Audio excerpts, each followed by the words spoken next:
Bueno,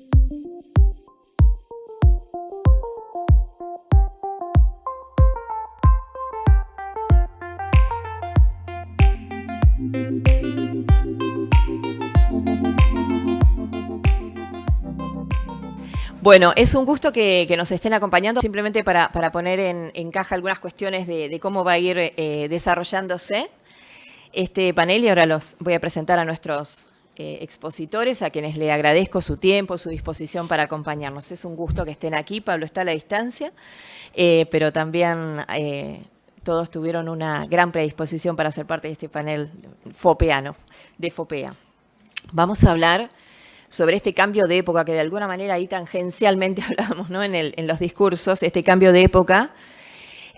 Cambio de época, pero con desafíos permanentes, ¿no? Y ahí la libertad de expresión en debate. Es interesante también que miremos un tema que para nosotros es insumo clave para el desarrollo del buen periodismo, ¿no? Les voy a hacer una propuesta que tiene que ver con desde dónde creo podemos tomar. Les pido que esto no lo sientan, el panel o lo que aquí se diga, como un tema de otro. Que los temas que vamos exponiendo en términos de polarización, de libertad, intenten ubicarse ustedes adentro de esas exposiciones. Digo, ¿esto en qué medida habla de mí? Ese es un poco el desafío, casi como tarea para el hogar, para quienes hoy están acompañándonos no para el hogar, para la jornada de hoy, en esta propuesta. Bueno, vamos a hablar sobre polarización, como les decíamos. Si esto es un proceso casual, si tiene previa, si hay capacidad de respuesta, si es sostenible este tono, esta manera, y en tal caso, ¿quién lo sostiene? ¿Cómo se sostiene? Voy a presentar a nuestros expositores. Estamos con Jorge Liotti, editor jefe de la sección política y columnista del diario La Nación. Trabajó en el diario Perfil, en la agencia de noticias DIN, entre otros medios nacionales e internacionales. Es licenciado en periodismo de la Universidad del Salvador y máster en estudios internacionales de la Universidad de Birmingham, tras obtener una beca Chibnin. Es profesor e investigador en la Universidad Católica Argentina. En el 2023 escribió su primer libro, La última encrucijada, Dilemas de la democracia argentina. Vamos a tener, como les decía, online, allí está Pablo Semán, investigador principal del CONICET, profesor de la Escuela de Altos Estudios Sociales de la Universidad Nacional de San Martín, un gran estudioso del momento, pero además el dato interesante con Pablo Semán es que hay un libro que se publicó el año pasado, pero que además fue casi, yo les decía, si podemos predecir algo, por ahí le podemos pedir a Pablo después que prediga algo, digo, porque ese libro se gestó cuando todavía la gestión Milei, por ejemplo, estaba ahí en el inicio, pero ya los relevamientos y los trabajos que se exponen estaban en curso antes de que ganara Milei la elección. Eso me parece que es un súper dato porque había una mirada muy aguda sobre lo que estaba sucediendo. Y vamos a estar con Sheila Bilker, ella está aquí con nosotras, es investigadora, es analista de opinión pública, dirige la consultora 3.0, se especializa en investigación cualitativa y comportamiento electoral, ha realizado estudios para el mundo público y privado en Argentina y en Latinoamérica. Vamos a discutir sobre libertad de expresión, cada uno de ellos va a tener unos minutos para exponer. Vamos a comenzar, Pablo, ya te vamos anticipando, comenzamos con vos. Y luego vamos a tener un intercambio y, por supuesto, vayan pensando en sus preguntas porque ahí está la gran riqueza de estas actividades. Bueno, buenos días a todos. Muchas gracias por la invitación a FOPEA. En primer lugar, es un gusto poder participar de este evento anual. Recién recordaba a Pablo que van 19 ediciones, 18 acá. La primera edición me tocó verla como director de carrera de la UCA. Y se hizo allí la primera edición, una FOPEA todavía muy embrionaria, y ver hoy el despliegue y la organización que ha cobrado a lo largo de estas casi 2 décadas es la verdad muy satisfactorio y gratificante haber estado quizás allí contribuyendo inicialmente a esa gestación. Esta presentación viene precedida por una amenaza de Paula que dijo 5 minutos iniciales y después quiero blanquearlo primero públicamente, con lo cual voy a tratar de no extenderme mucho para que en todo caso esto sirva como puntapié inicial para la discusión y para darle la posta al resto de los expositores. Creo que a esta altura del partido todos los que estamos involucrados de una u otra manera en el mundo del periodismo, interpretamos claramente el contexto extremadamente desafiante en el cual nos estamos moviendo de hace bastante tiempo. Entonces, yo simplemente lo que pensé, por lo menos como disparador, era tratar de fijar el campo de juego en el cual nos estuvimos moviendo en los últimos años y tratar de discriminar de algún modo el origen de los distintos desafíos que hoy lo vemos integrado como parte de un todo que lo percibimos amenazante o, digamos, extremadamente hostil. Entonces, me parece que al tratar de subdividir, por lo menos en algunas áreas específicas, nos ayuda a tratar de repensar el contexto en el cual nos estamos moviendo y estamos ejerciendo el periodismo. En ese sentido, a mí me parece que hay un primer desafío original, que es el desafío tecnológico. Como ocurre muchas veces, los cambios sociales vienen motivados o disparados por desafíos tecnológicos, desde la revolución industrial e incluso antes, ocurre siempre lo mismo. Y en este caso, obviamente, que tiene que ver con el advenimiento del ecosistema digital, que fue mutando a lo largo de los últimos 25 años. El mundo digital tampoco tiene mucho más recorrido. Yo recuerdo todavía con cierta, hasta donde me alcanza la memoria, la primera vez que vi Internet, año 95, en la Argentina, en una redacción, y era como ingresar a un mundo oculto, era descubrir un océano que no existía. Con lo cual, de allí para acá han pasado más o menos unos 30 años, y ese ecosistema digital naturalmente evolucionó en forma muy intensa y acelerada, desplegó sus primeros formatos y hoy tiene expresiones muy nítidas en las plataformas digitales, en las redes sociales. Esto nos plantea un desafío en torno del canal de comunicación y que tiene que ver con abandonar los esquemas analógicos, tanto de la prensa gráfica como la electrónica, y un enorme desafío respecto de cómo llegar a nuestras audiencias, esencialmente volcado en la cuestión tecnológica, vía de comunicación. Esto, como ocurre habitualmente, trae como correlato un segundo desafío que tiene que ver con una cuestión más conceptual.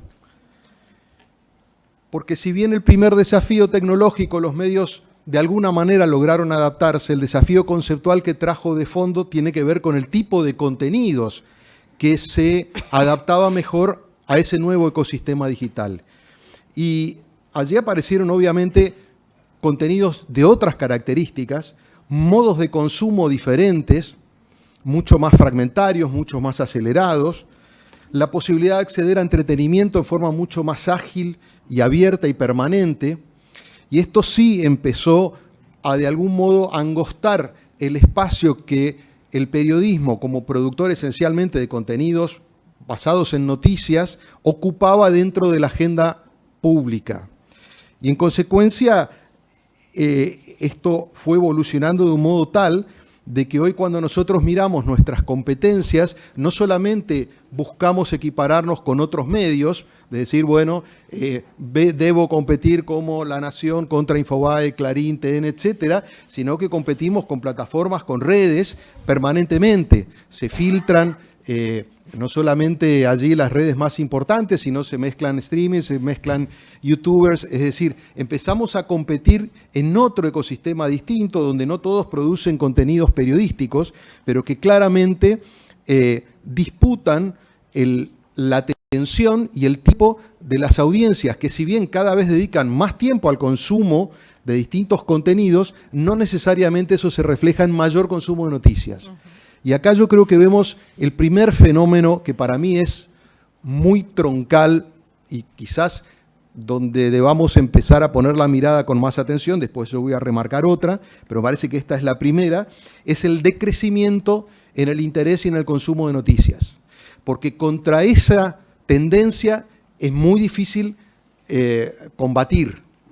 Nosotros podemos adaptarnos a un cambio tecnológico, de mecanismos, podemos transmitir y demás. Ahora, si lo que percibimos es una tendencia declinante en el consumo de noticias, por las razones que sean, estamos ante un problema mucho más severo. En esto, solo por mencionar un dato, en el reporte del Reuters Institute, que anualmente mide tendencias a nivel global de hace un año, hay países con declinaciones muy profundas y especialmente muy marcadas después de la pandemia, donde apareció un nuevo componente, yo diría, de desenganche del flujo informativo generado por yo diría, la percepción de amenaza, por sentirse abrumados por la noticia, por tratar de desconectar porque los ponía peor. Apareció allí una tendencia muy fuerte en ese sentido, que agravó una tendencia. Por ejemplo, el gráfico de la Argentina muestra que entre el 2017 y el 2022, las personas que dijeron que eran consumidoras habituales o digamos que estaban muy o algo interesadas en las noticias, decayó del 77% al 48%. Lo mismo ocurrió en Brasil, del 82 al 57, España, Gran Bretaña y también Estados Unidos. Los únicos países que se mantuvieron relativamente estables son los escandinavos, en esta muestra que abarcaba una treintena de países. Más allá de los datos puros, claramente hay una tendencia, y nosotros lo podemos observar en nuestra interacción constante con nuestros entornos, cuánto tiempo están en consumo de noticias. Y vamos a ver que el consumo de noticias es muy tangencial, o que en todo caso es parte de una dieta de consumo de contenidos que un poco lateralmente se acercan y hay como una especie de percepción de sobrevuelo general de enterarse de las cosas, no necesariamente de estar informados. Probablemente Sheila profundice un poco ahora porque me ha gentilmente invitado un par de veces a algunos focus group donde esto se evidencia con mucha nitidez y donde cuando se le pregunta a la gente recordación de noticias, más o menos tiene alguna idea de las noticias de los últimos días, semanas. Cuando se le pregunta por dónde se informaron, aparece una nube de dispersión que no pueden identificar dónde lo leyeron. Seguro no lo leyeron en los medios mayoritariamente. Tienen una idea de que lo recibieron y que en algún lugar les quedó. Y eso obviamente empieza a angostar nuestro foco. Con lo cual yo creo que la derivación conceptual de ese cambio tecnológico ha sido profundamente relevante en términos de plantearnos qué está pasando con lo que nosotros producimos y nuestro diferencial en ese océano de contenidos donde hay videos, donde hay entretenimiento, donde hay juegos y donde nosotros aportamos noticias es justamente hacer un tipo de contenido específico que viene mostrando una curva decreciente. El tercer aspecto que a mí me parece que emerge como desafío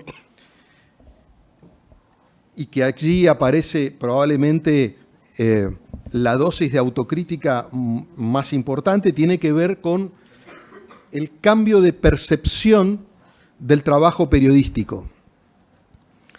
Y el cambio de percepción viene originalmente motivado por un cambio en el perfil de las empresas periodísticas, originalmente muy identificables como empresas periodísticas, muchas veces provenientes de familias que tenían los medios, que ejercían la profesión, que contrataban y demás, en empresas multitarget, con fines comerciales mucho más nítidos y con un espectro de intereses mucho más amplio. Y esto, más allá de la cuestión puramente económica o del negocio, trajo como correlato un efecto muy adverso, que fue la pérdida del rol del periodismo como el contrapoder, como el cuarto poder, como el watchdog, el perro guardiano, como ustedes le quieran llamar. Es decir, el que monitoreaba y auscultaba al resto de los poderes.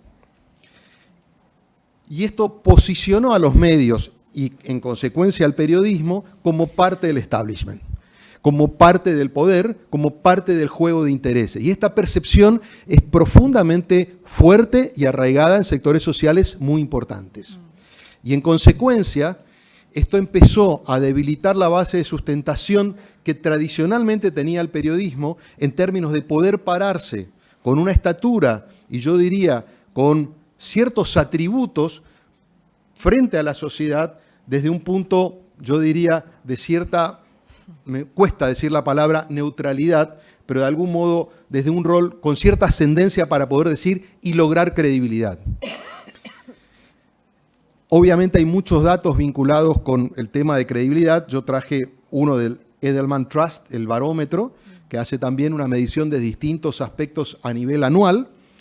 El gráfico del 2024, es decir, del último reporte, da que el periodismo y los reporteros, los unifican, son el segmento con, digamos, donde tienen menor nivel de credibilidad a nivel social, menos que los líderes de los gobiernos y de los líderes de los negocios, ¿no? Yo le muestro el gráfico 64, 63, 61. O sea, estamos en un escenario complejo.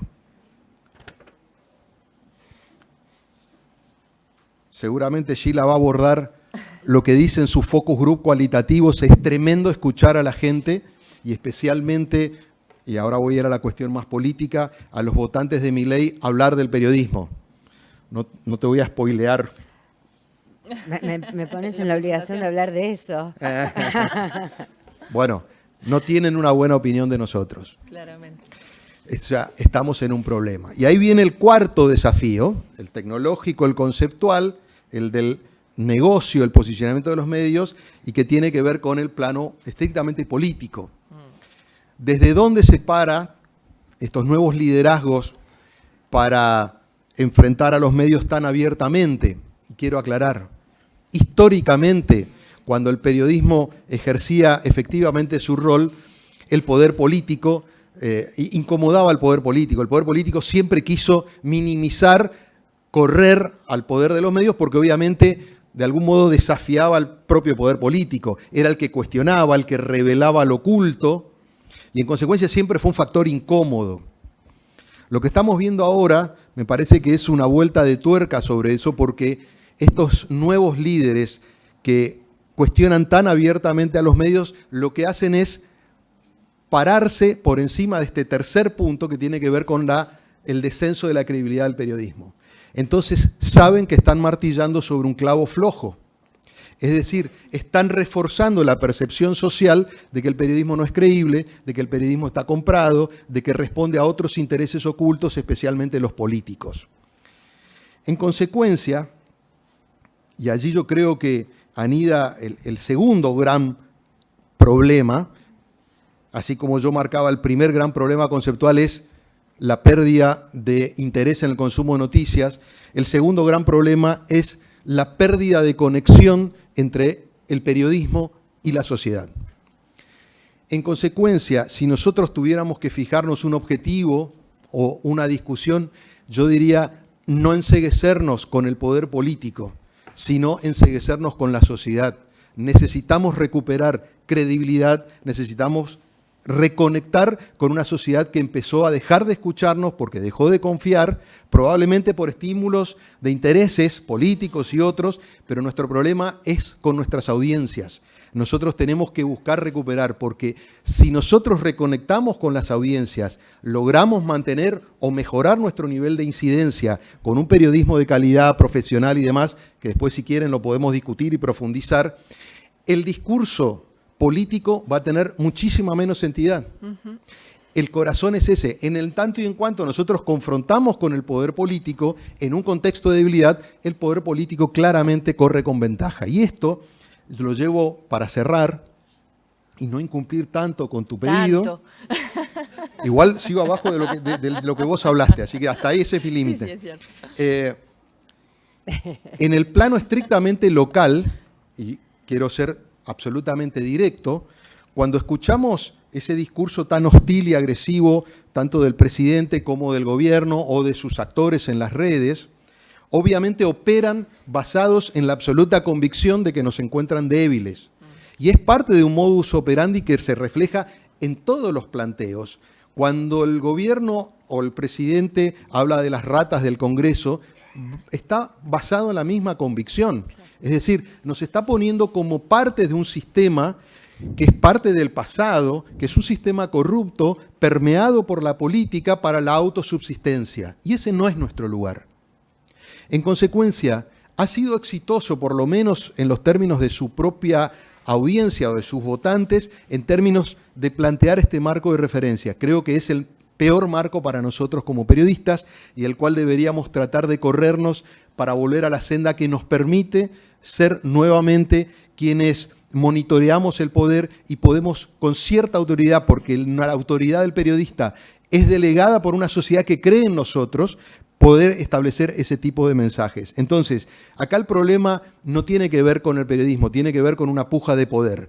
Los gobiernos y el gobierno argentino establece una disputa de poder. Con nosotros, el periodismo, como con la política, como con ciertos sectores económicos y economistas, como consultores, etcétera, es una disputa del poder.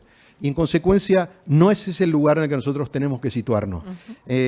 Con lo cual, yo dejaría como esta reflexión, pensar en cómo recuperar incidencia en el contexto de contenidos para revalorizar el valor de las noticias, qué formatos están demandando, qué dinámicas están demandando, qué mecanismos están demandando para que las noticias recuperen espacio en el contexto de la gran cantidad de contenidos que hoy se difunden por el ecosistema digital.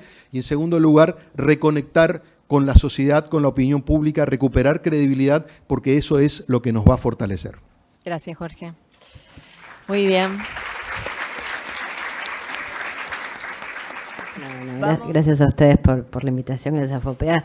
Muy contenta de compartir el panel con Jorge Liotti, a quien respeto mucho, y muy contenta y un poco decepcionada por la no presencia física de Pablo Semán, pero muy contenta de poder también compartir con él, colega al que también respeto y admiro. Así que bueno, más no se puede pedir, ¿no? Tengo el día hecho.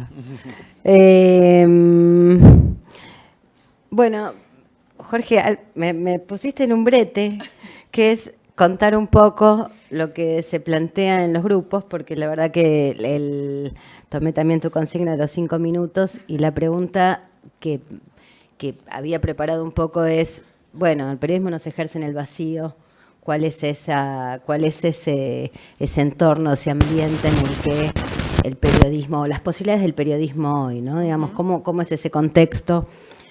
Vos antes hablabas de la polarización.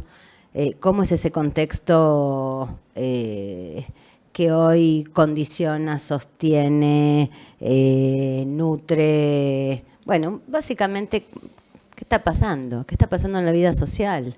¿No? Y lo pienso porque, bueno, yo soy graduada de la carrera de Ciencias de la Comunicación de la UBA, y el mundo en el que estudié es un mundo muy distinto a este. Yo diría es un mundo pre-redes. Hice la carrera con una máquina de escribir, solo finalmente entró la computadora en mi vida. También en el 97 tuve por primera vez acceso el mail. ¿Cómo? No, tenía mail, pero no tenía nadie a quien compartírselo. O sea, tenía una casilla de correo que era un absurdo, porque... Bueno, así que, bueno, la idea es presentar un poco ese contexto, pero antes me gustaría por ahí intercambiar un poco con las cosas que fuiste planteando, porque me pareció muy bueno lo que dijiste y una de las cosas que había presentado tiene que ver con este nuevo cambio de sociedad, tiene que ver con la crisis de confianza generalizada en todas las instituciones conocidas, ¿no? En este cambio de mundo.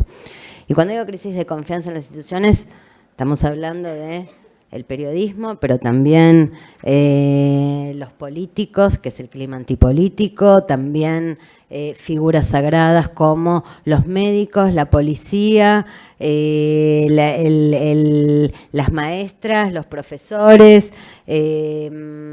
Así que bueno, cuando uno pone foco en el universo, los empresarios, cuando uno pone foco en el mundo de los periodistas, bueno, hay un problema de credibilidad y de reputación. Menos del 20% de la sociedad, 19,5% tenemos en la última medición, tienen confianza en los periodistas y hay un rechazo de 79,5%, son números muy altos. Yo diría que es un fenómeno que se viene gestando desde hace un tiempo.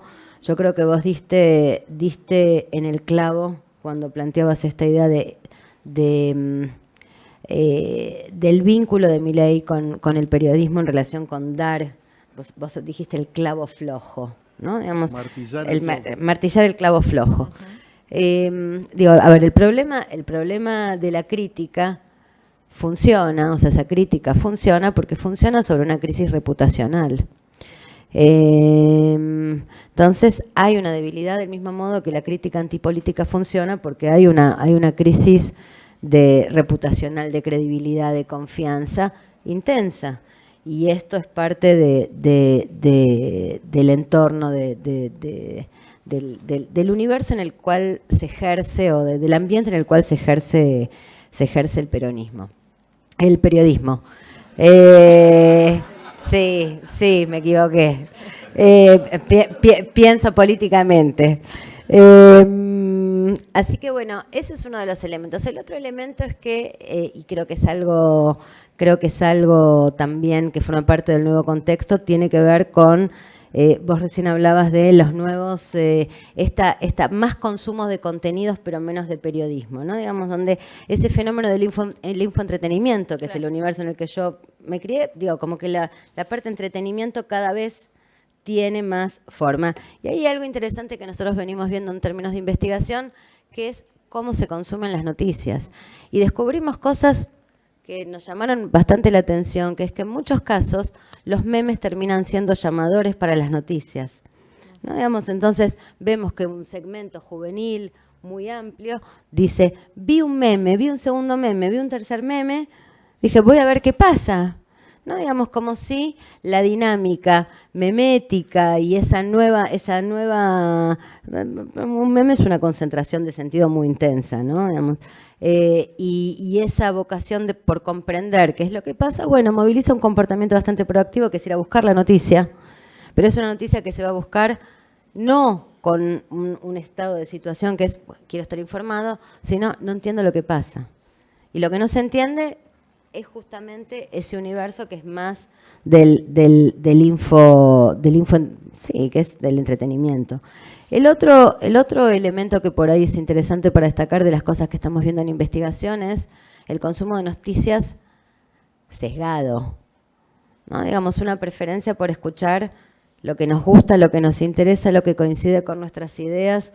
Entonces, hay un problema con ese valor máximo, que es la imparcialidad, que es la objetividad, que tiene que ver con que la preferencia no es, o sea, lo que hoy tiene valor no tiene que ver con la imparcialidad, sino con aquello que me gusta, aquello que es afín a lo que yo previamente creo, ¿no? Digamos.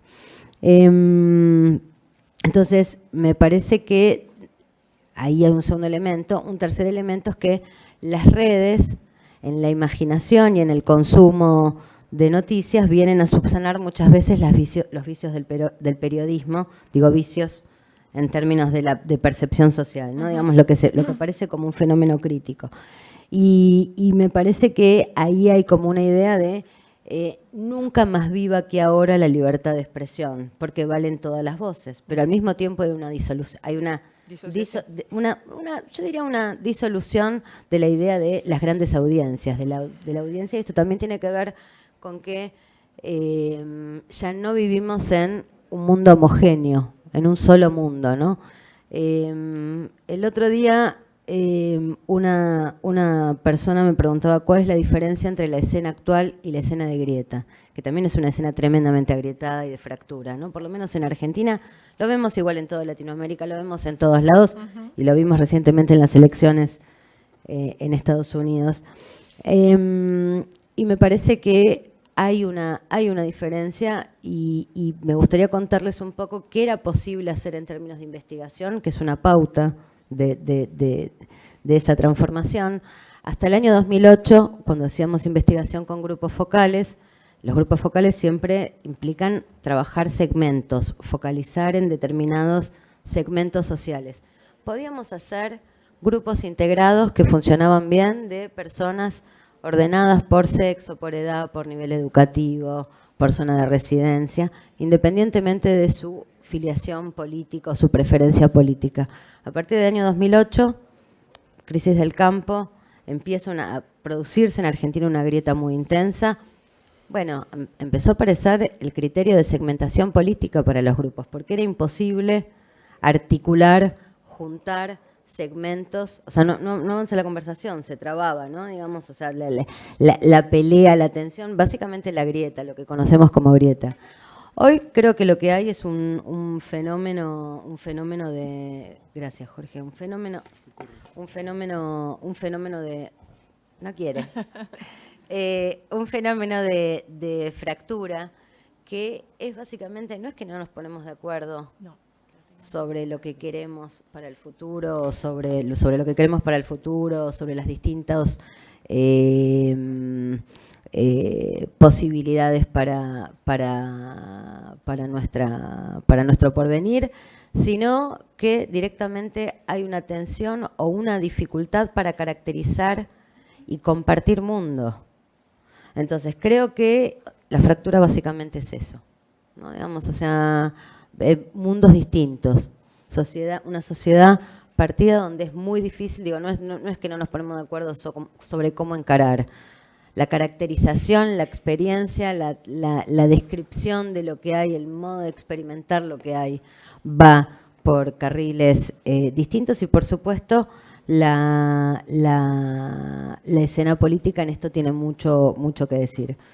Pero bueno, voy a hacer como un pequeño panorama en estos cambios, en esto que digo recién presentaba, y creo que uno lo podría caracterizar como un mundo que ha perdido la homogeneidad. El periodismo era un gran actor de esa homogeneidad política, ¿no? Digamos, o sea, nuestro mundo se ha vuelto heterogéneo, con distintas realidades, digo, lo vemos cuando investigamos, ¿no?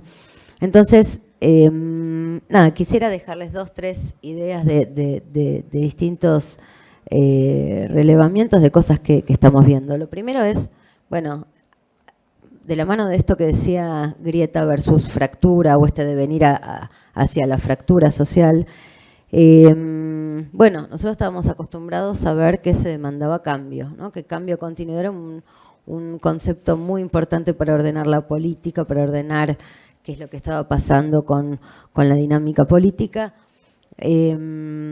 Bueno, hoy cambio significa otra cosa. Hoy cambio no es solamente el cambio de figura, es un rechazo del statu quo, es un rechazo de lo dado, de lo conocido. Por eso hablábamos también de la crisis de confianza en las instituciones. Al periodismo lo alcanza, por supuesto que lo alcanza. Entonces, creo que la primera cuestión a tener en cuenta es la demanda de cambio, no es el recambio típico que exige toda democracia, sino el cambio de las instituciones conocidas. Es una crisis muy profunda sobre lo dado, ¿no? Digamos, es un no a lo conocido, no al statu quo. Y creo que sobre ese rechazo es que proliferan las figuras más disruptivas, más rupturistas, más inesperadas dentro de la vida política. El otro elemento tiene que ver con la valoración o la adhesión a valores democráticos, ¿no? Digamos que también ahí lo que vemos es que cuanto más jóvenes las personas, menor adhesión a valores. Es algo que pasa en Argentina, es algo que pasa en otras partes. Esto no quiere decir que hay una crisis terminal de la democracia, pero sí que, bueno, que hay una diferencia sustancial entre los mayores de 50, los que tienen edad intermedia y los más jóvenes. O los mayores de 60, los que están en edad intermedia y los más jóvenes. Creo que esta gran transformación o esta crítica a lo dado, al statu quo, también tiene que ver con transformaciones en 2 aspectos centrales de nuestra vida, de la vida en definitiva, de los consumidores de noticias, ¿no? Digamos, de los ciudadanos o de los miembros plenos de esta sociedad, que necesariamente somos personas vinculadas con el universo de la información. Y creo que ahí el tema del tiempo, hay un cambio en la experiencia del tiempo que es muy importante. El cambio en la experiencia del tiempo tiene que ver con el fin de la idea del progreso, tiene que ver con la aceleración y la posibilidad de procesar, en el caso del periodismo, de procesar la información. Entonces decía, fin de la idea del progreso, fin de la idea de las rutinas, aparición de una exigencia de inmediatez y de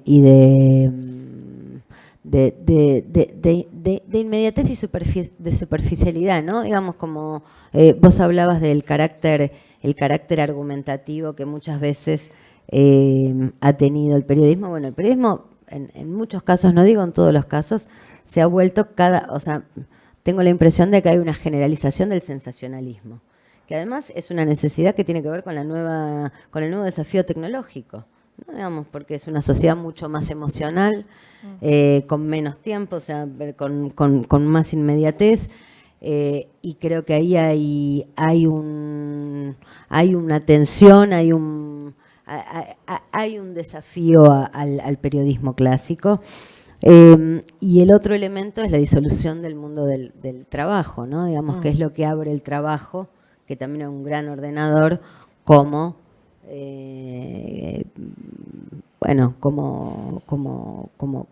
gran cambio de época. Creo que de la mano de esta disolución del mundo, del mundo del trabajo, de esta transformación tan profunda en la experiencia del tiempo, aparece también un fenómeno de inmediatez y frustración, ¿no? Digamos, la insatisfacción con el estado, con la escena cotidiana, la verdad que es intensa. No hay investigación en la que no lo encontremos, no importa la clase social, no importa el género, no importa el posicionamiento político, lo que domina es esa insatisfacción. Recién hablábamos de pérdida de confianza en las instituciones, diría también pérdida de confianza entre los argentinos, que es otro elemento profundamente, o sea, básicamente no le creemos a nadie. Claro. O sea, lo que está pasando es eso, no le creemos a nadie, ¿no? Hace poco preguntamos, venimos haciendo un seguimiento de ese indicador que es cuánto confía. Grado de acuerdo con la frase, se puede confiar en la mayoría de las personas. 23, 24% de acuerdo. Arriba de 70% de desacuerdo. Entonces, hay un problema no solo del periodismo, sino de el tejido social, de qué representa el otro, cómo convivimos. Así que, bueno, y finalmente dos cosas más que quiero decir y le paso la palabra a Pablo o a que generemos intercambio, que es de la mano de todas estas transformaciones, por supuesto, se corren las fronteras de lo que es decible y lo indecible. ¿No? Digamos, lo que vale y lo que se lee como violencia o no violencia, como disruptivo o no disruptivo. Bueno, ¿qué vale? ¿Y es violencia el corrimiento, o es violento el corrimiento de esas fronteras, o solo es espectáculo? ¿No? Digamos, pienso en esto porque, bueno, hay algo... O sea, hablamos mucho de democracia, a mí me gusta también hablar de democracia pop. Las nuestras son democracias pop, ¿no? Digamos, si un político al mismo tiempo no entretiene, ¿no? Digamos, por ahí acá podemos chusearnos un poquito, pero si un político al mismo tiempo no entretiene, ¿no? Digamos, el carácter celebrity de nuestro presidente tiene que ver con esa posibilidad de capturar atención, ¿no? Digamos, muy, muy intensa. No es un fenómeno nuevo, Reagan fue un actor, hemos tenido, ¿no? Digamos, sí. no es un fenómeno nuevo, pero sí tiene que ver con algo que favorece la dinámica en este nuevo mundo o en este nuevo improgres que hay, que está desplazando un poco el carácter argumentativo, el carácter más sensible. Más sensacional, así que bueno, continuará. Continuará, me encantó. Bueno, estamos muy mal de tiempo, algo nunca dicho en un panel y en una... Bueno, perdón. Toda una novedad, no pasa nada, porque de hecho de eso se trataba, de poder desarrollar algunos disparadores. Empiecen a los que tengan algunas preguntas, yo voy a hacer una sola, pero pueden levantar ya sus manos los que tengan algunas preguntas para hacer. A mí me hacen ruido muchas cosas, pero está muy bien, de eso se trata. Esto de si es solo espectáculo, Gila, y ahí lo compartimos y lo debatimos, si es solo espectáculo o es violento, digo, el discurso, ¿no? Si aun cuando sea espectáculo puede ser violento, ¿no? Y entonces ahí en ese contexto, ¿cómo nos manejamos? Y el ojo puesto en hasta dónde ese espectáculo, violento o no, termina cercenándonos posibilidades de expresión, porque de eso estamos hablando, ¿no? Nos va generando algunos temores extraordinarios. No sé, Jorge, si quieres entrar ahí, o Gila, como quieran. Hacemos una referencia, si les parece no muy extensa, si podemos habilitar. Allá hay preguntas. Bueno, por supuesto que creo que tiene de las dos, los dos elementos, ¿no? Digamos, por un lado, sin lugar a dudas es violento. O sea, sin lugar a dudas es violento, pero también, yo diría, avanzar sobre los límites de lo esperable también tiene una dimensión espectacular. Y lo que genera rebote, y creo que ese rebote tiene que ver con esto que ya Jorge planteaba, que es hay algo que antecede esa posibilidad. O sea, esos discursos violentos pueden irrumpir porque hacen juego, hacen máquina, funcionan bien, conectan, claro. con esa pérdida de confianza, con esa lógica de la sospecha. No hablamos acá de lógica de la sospecha, pero el argentino se ha vuelto totalmente suspicaz. O sea, cree que detrás de todo, creemos, de esta comunidad soy, creemos que detrás de todo hay algo, ¿no? O sea, es la pérdida de confianza. Claro. O sea, no creemos. Entonces, creo que funcionan las dos cosas. Hay una lógica espectacular que es sobre lo que es el modo de volver carne. Bueno, no sé, pensemos las cosas que se dicen. Yo hice un listado, un poco pensando esta charla, hice un listado, un relevamiento de todas las agresiones contra periodistas y contra la prensa. Y las formas expresivas, se caen las caretas, ensobrados. Se les terminó ayer la expresión después de lo de... Entonces hay algo espectacular en esa forma de expresar, algo que en parte la sociedad ya está dispuesta a crear, y eso precede al fenómeno Milei. Sí, lo precede. Claro. Algo da la sensación, Jorge, que se presenta como siempre algo definitivo. El mensaje es definitivo. Acá termina algo, ¿no? Y es refundacional a la vez. Porque yo creo que... ¿Me escuchan? Sí.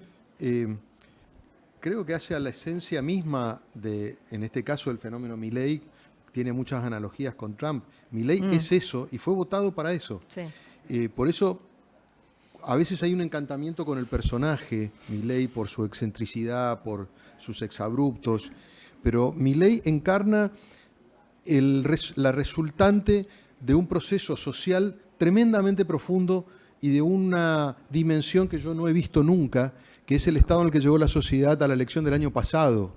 Un nivel de ruptura, de desánimo, de desencanto con el sistema, con todo lo que representan las estructuras que tuvieron algún nivel de decisión hasta entonces, que yo no había visto nunca. Yo había visto impugnaciones muy severas a los gobiernos del momento, y claramente el año pasado lo había, el gobierno tenía muy mala imagen, pero la impugnación era al sistema en su conjunto, la demanda era estructural, y por primera vez la sociedad, casi en forma inalterada desde el 2021, en la pospandemia, hasta el 2023, se venía manifestando por algo que verbalizaban como un cambio de época, un fin de ciclo, una vuelta de página.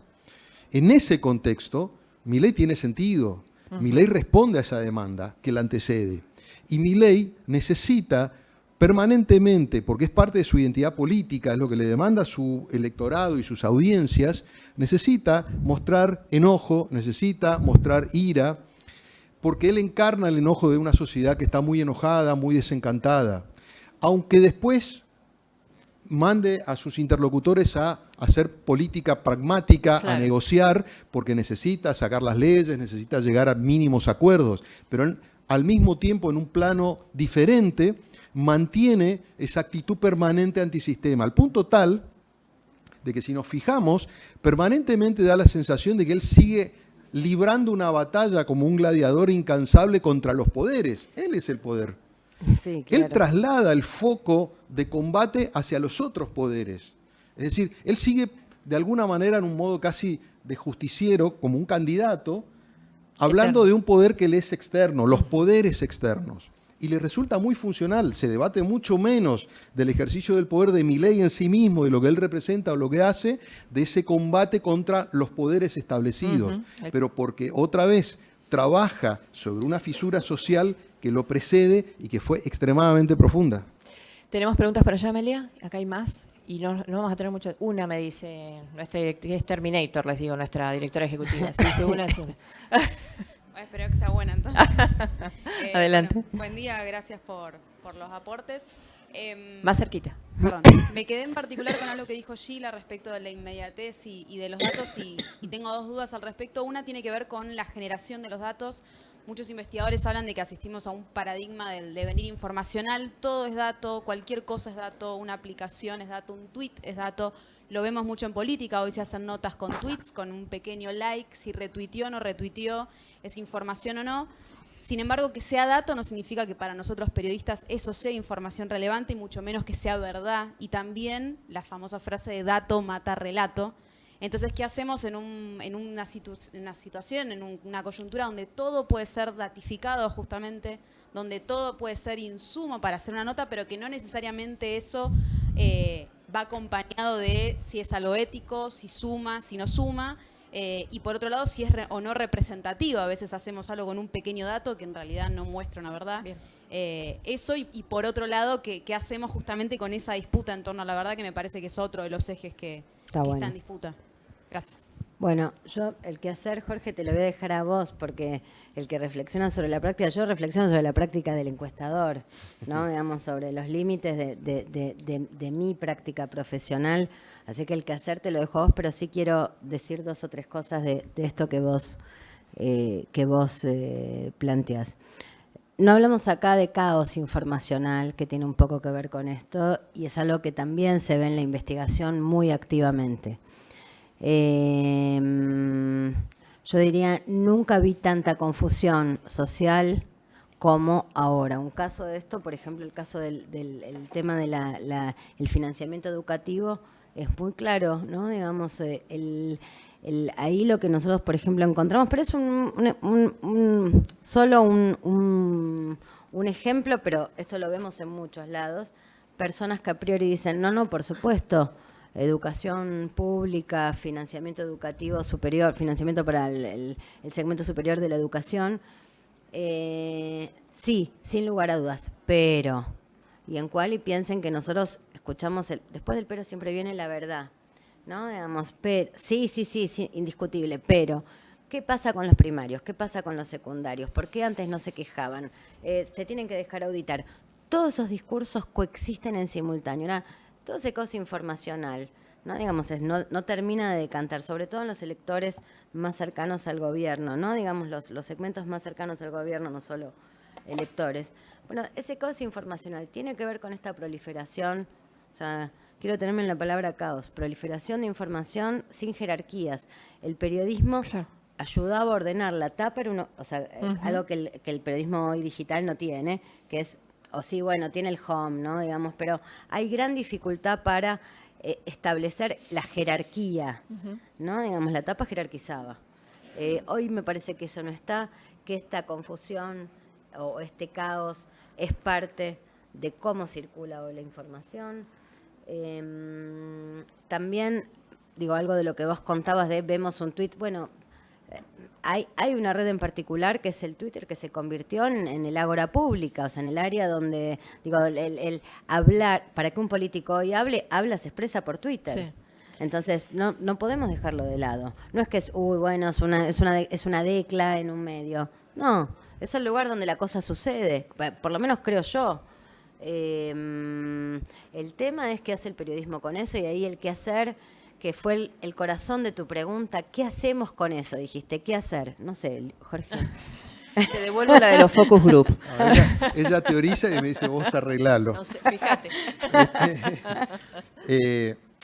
A ver, la pregunta es medular para el ejercicio periodístico diario, porque en el fondo de esa cuestión del dato, la inmediatez, aparecen dos modelos básicos de ejercicio periodístico hoy, ¿no? El que responde a la necesidad de consumos masivos de noticias en forma muy rápida y competitiva, y una posibilidad de un periodismo de mayor profundidad y calidad que lleva más tiempo y que se descuelga de esas audiencias masivas. Esto traducido, por ejemplo, para los medios escritos digitales, se traducen en dos lógicas, ¿no? Si vas a ir a pelear por audiencias masivas, métricas, que además tiene un correlato en términos de formato de negocios, vas a un modelo basado en publicidad porque necesitas masividad, y otro esquema donde apostás a un periodismo de mayor calidad y contenido que te lleva más tiempo y que debería estar basado en un modelo de negocio por suscripciones. Entonces, son dos definiciones muy troncales que lamentablemente a nivel mundial pocos medios lograron resolverla definitivamente. De hecho, la gran mayoría de los medios todavía estamos en una transición que ya lleva unos 15 años sin poder encontrar de fondo el sustituto del viejo modelo de negocio, de los medios gráficos, por ejemplo, o de los medios electrónicos, que era publicidad, caso de los gráficos, publicidad más precio de tapa.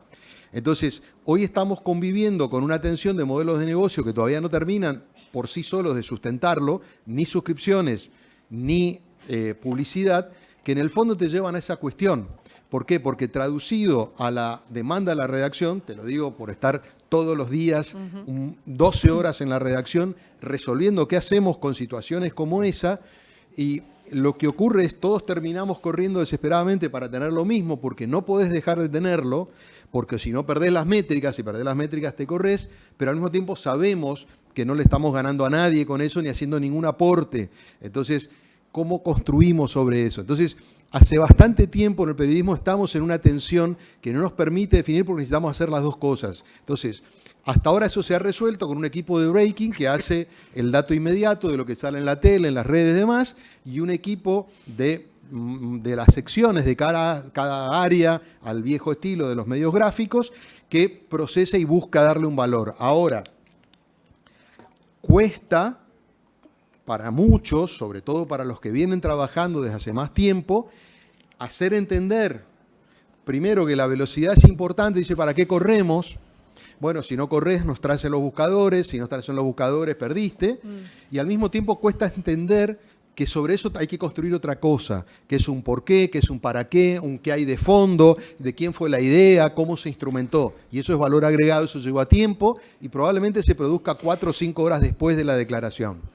Entonces, está claro que el periodismo se va a fortalecer en tanto y en cuanto pueda encontrar una solución desde el punto de vista del valor agregado. Pero hoy convive en una tensión permanente que es muy difícil de resolver para la gran mayoría de los medios del mundo. Bueno, tenemos que cerrar acá porque estamos pasados de tiempo. Les agradezco mucho. Gracias.